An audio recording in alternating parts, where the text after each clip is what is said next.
উৎপাদিত সামগ্ৰী তাৰ পৰা আমি সুস্থ হৈছোঁ ক'ৰবাত সাঁচি হ'ল ক'ৰবাত বাঁহ বেতৰ বস্তু বনোৱা ক'ৰবাত আচাৰ বনোৱা হয় নহয় বিয়া সকামত খোৱা সেই নিলঞ্চ আচাৰৰ ডাঙৰ টেমাটো আমি আমাৰ ঘৰত খোৱা জলফাই বগৰীৰে তুলি খাব পাৰিব লাগিব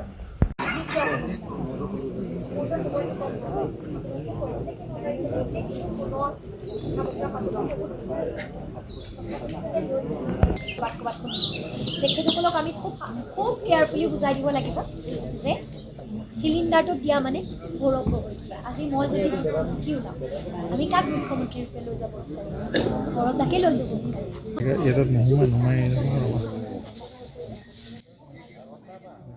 কওকচোন আপুনি অকণমান ওখ মানে বাকী কেইগৰাকীৰ মাত্ৰ মোৰ ফালৰ পৰা দুটামান অনুৰোধহে কৰি যাওঁ দেই মই কি বিচাৰিছোঁ মই কি কৰিবলৈ খুজিছোঁ কি সপোন আছে আপোনালোকে চাগে ইতিমধ্যে সংবাদ মাধ্যম সামাজিক মাধ্যম ক'ৰবাত দেখিছে হয়নে নাই থাকি গৈছে নেদেখিছেনে দেখিছে গতিকে সকলোৰে আপত্তি এটাই যে ছোৱালীজনী সন্মুখৰ পৰা পোৱা নাই হয় নোপোৱাটো স্বাভাৱিক মই গোৱালপাৰা মহাবিদ্যালয়ত সহকাৰী অধ্যাপিকা হিচাপে চাকৰি কৰি আছিলোঁ গতিকে আমাৰ কলেজত ছুটিয়ে নাথাকে সপ্তাহটো দেওবাৰটো ছুটি থাকে ছমাহৰ মূৰতে নিৰ্বাচন চমু চাপি অহাৰ লগে লগে তৎপৰতা বৃদ্ধি পাইছে ৰাজনৈতিক দলসমূহৰ কুচকাৱাজ আচলতে প্ৰাৰ্থী ঘৰে ঘৰে গৈ বা অঞ্চলে অঞ্চলে গৈ আছে নিৰ্বাচনী প্ৰচাৰত ব্যস্ত হৈছে মই বৰ্তমান উপস্থিত আছোঁ মৰিয়নি সমষ্টিত তিৰুৱাল গাঁও ইয়াতো দেখা গৈছে যে বিৰোধী ঐক্যমঞ্চৰ যি ৰাইজৰ দলৰ প্ৰাৰ্থী জ্ঞানশ্ৰী বৰাই মাৰাথান নিৰ্বাচনী প্ৰচাৰ অব্যাহত ৰাখিছে নিশাও দেখা গৈছে যে নিশাও নিৰ্বাচনী প্ৰচাৰত ব্যস্ত আছে মৰিয়নি সমষ্টিত কেনে হৈছে এইবাৰ নিৰ্বাচনী প্ৰচাৰ বহুত ভাল হৈছে ৰাইজৰ যথেষ্ট মৰম ভাল পোৱা সমৰ্থন পাইছোঁ জিকিম আপুনি জিকিম বুলি একেষাৰে ক'লে তাৰ অন্তৰত কি আছে চাওক সময় মোৰ যথেষ্ট কম হৈছে বহুদিন অহা নাই কেইটামান দিন হৈছে আহি পোৱা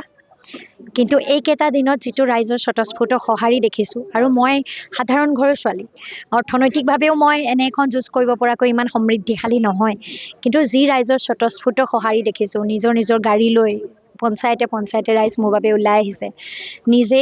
ৰাতিৰ পৰা দিন একাকাৰ কৰি মোৰ বাবে কাম কৰিছে গতিকে ইমান বেছি ৰাইজৰ সঁহাৰি ইমান কম সময়তে যদি পাবলৈ সক্ষম হৈছোঁ আৰু দলমত নিৰ্বিশেষে সমৰ্থন পাইছোঁ গতিকে জিকিম বুলি কৈছোঁ কিমান আশাবাদী কিমান ভোটত জিকিব বা কোনোবা অঞ্চলত কিবা অসুবিধা হ'ব নেকি কিমান আশাবাদীটো বহুত একেবাৰে আশাবাদী কিমান ভোটত জিকিব এইটো হিচাপ মই নিদিওঁ কাৰণ ভোটত জিকাৰ হিচাপ দিয়াটো অলপ অহংকাৰী চিন্তা মই জিকিম বুলি ৰাইজৰ ভাল পোৱাটো দেখি কৈছোঁ এতিয়া কিমান অংকত সেয়াটো সময়ে নিৰ্ধাৰণ কৰিব আৰু ক'ৰবাত কিবা সমস্যা কিছু নোহোৱা নহয় ক'ৰবাত আমাৰ অনুষ্ঠানসমূহত আমি মিডিয়াত বাইট দিব চেষ্টা কৰোঁতো আহি কোনোবাই দাদাগিৰি কৰিছে ক'ৰবাত আমি অনুষ্ঠান এভাগ পাতোঁতেও তাতে ধমকি লগাবলৈ অহা মানুহ ওলাইছে কিন্তু এনে চিন্তাবোৰ বা ব্যক্তিগত পৰ্যায়ৰ আক্ৰমণ হৈছে আপোনালোকে হয়তো দেখিছে ব্যক্তিগত কথাবোৰক লৈ যথেষ্ট আক্ৰমণাত্মক হৈ উঠিছে আৰু এই ব্যক্তিগত পৰ্যায়ৰ আক্ৰমণ বা আজি আমাৰ ক'ৰবাত অনুষ্ঠান হৈছে তাত মানুহক গৈ দম দি ভয় খুৱাই মিটিং পাতিলে আচলতে বিপদ কৰিম বুলি কোৱাও হৈছে এনেধৰণৰ পৰ্যায়ৰ আক্ৰমণবোৰ যেতিয়া আৰম্ভ হৈছে ক'বই পাৰি যে ভয় খাইছে বিজেপি প্ৰাৰ্থীগৰাকীয়ে আপোনাক ব্লগাৰ বুলিয়ে কৈছে তেখেতে মোৰ ব্লগটো দেখিছে ব্লগটোৰ তলৰ ৰাস্তাটো তেখেতে নাই দেখা সমস্যাটো তাতেই হৈ থাকিলে তেখেতে যিহেতু ভাবিছে মই আজীৱন মৰিয়নিৰ MLA হৈ থাকিম গতিকে তেখেতে ভবা নাই যে আচলতে ৰাস্তাবোৰ বনাই দিয়াটো প্ৰয়োজন হ'বনে নহ'ব তেখেতৰ মানসিকতাটো ৰজাৰ দৰে হৈ পৰিছে ৰজাই যিদৰে ভাবে যে মই এইখন ৰাজ্যৰ ৰজা প্ৰজাসকল মই যিদৰে ৰাখোঁ সেইদৰেই থাকিব লাগিব মই যি কওঁ প্ৰজাসকলে সেয়াই শুনিব লাগিব গতিকে তেখেতৰ সেই মানসিকতাটো সৃষ্টি হোৱাৰ বাবে তেখেতে মই বনোৱা ব্লগৰ তলত থকা ৰাস্তাবোৰ দেখা নাই তেখেতে মই বনোৱা ব্লগটোত মহিলাসকলে সন্তানসকলে কি পানী খাইছে সেয়া দেখা নাই নহ'লে জনপ্ৰতিনিধি এজনে প্ৰথম সেই ৰাস্তাটো দেখিলেহেঁতেন জনপ্ৰতিনিধি এজনৰ চকুৰ পানী ওলালেহেঁতেন যে কুঁৱাৰ পৰা তুলি মাছৰ কাৰ্টুনত বালি বোকাত ফিল্টাৰ কৰি চাহ শ্ৰমিকৰ সন্তানে আমাৰ গাঁৱৰ ৰাইজে পানী খাব লগা হৈছে এইখিনি নেদেখিলে আমি তেখেতক কি বুলি ক'ম গান্ধাৰী নে তেখেতে নিজে ৰজা হৈছোঁ বাবে মই যিদৰে ৰাখিছোঁ সেইদৰে প্ৰজা থাকিব বুলি ভবা মানসিকতা তেখেতে কৈছে যে আমাৰ মৰিয়নি আমি গঢ়িম তেখেতে ইমান বছৰ থাকিলে 5 বাৰকৈ বিধানসভালৈ গ'ল এতিয়া আমাৰ মৰিয়নি আমি গঢ়িম বুলি কৈ কেপশ্যন মাৰিব লগা নহ'লহেঁতেন তেখেতেওতো ব্লগ বনাইছে, তেখেতৰ ছ'চিয়েল মিডিয়াত তেখেতেতো ব্লগ দেখিছোঁ, ক'ৰবাত ফুৰিবলৈ যোৱা, বিয়া খোৱা, অনুষ্ঠানলৈ যোৱা। গতিকে তেখেতে যদি নিজে ছ'চিয়েল মিডিয়া চলায়, মই ভাবোঁতো তেখেতৰ যিকেইজনে ছ'চিয়েল মিডিয়া পেজ কেইখন হেণ্ডেল কৰি আছে, যিকেইজন ল'ৰাই তেখেতৰ ফুটেজ লৈ আছে, সেইকেইজনকে চূড়ান্ত অপমান কৰিছে তেখেতে। ব্লগটো তেখেতৰ ছ'চিয়েল মিডিয়াতো আছে। দ্বিতীয়তে আমাৰ মুখ্যমন্ত্ৰীজনেই ৰাতি ৰাতি লাইভত আহে।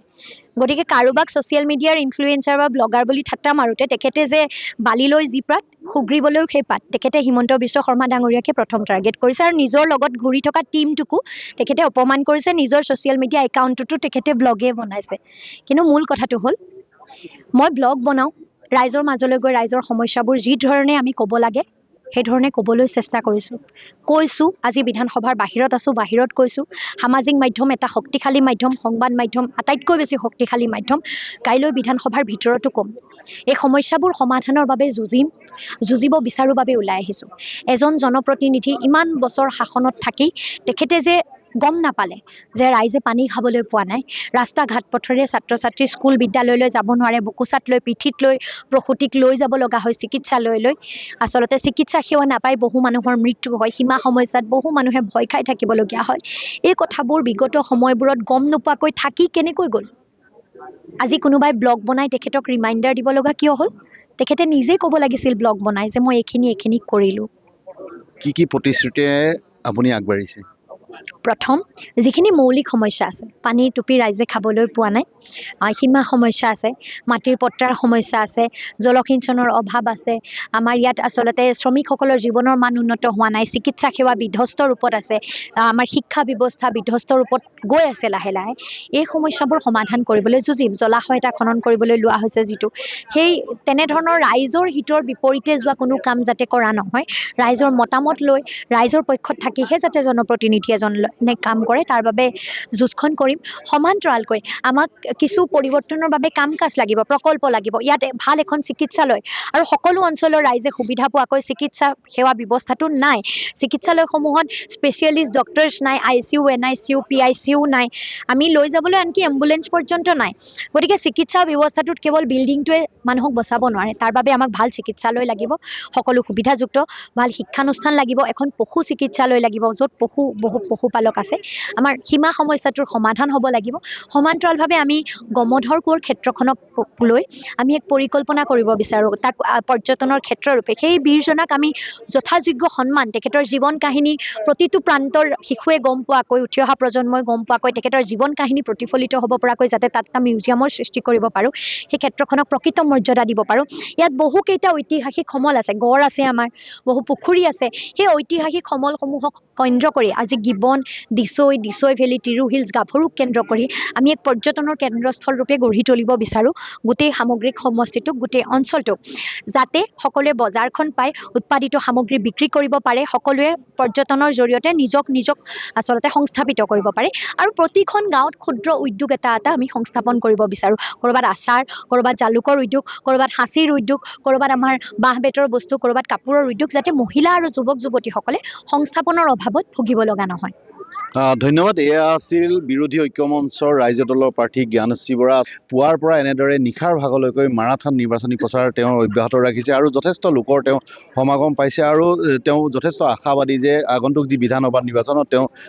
জয়যুক্ত হ'ব।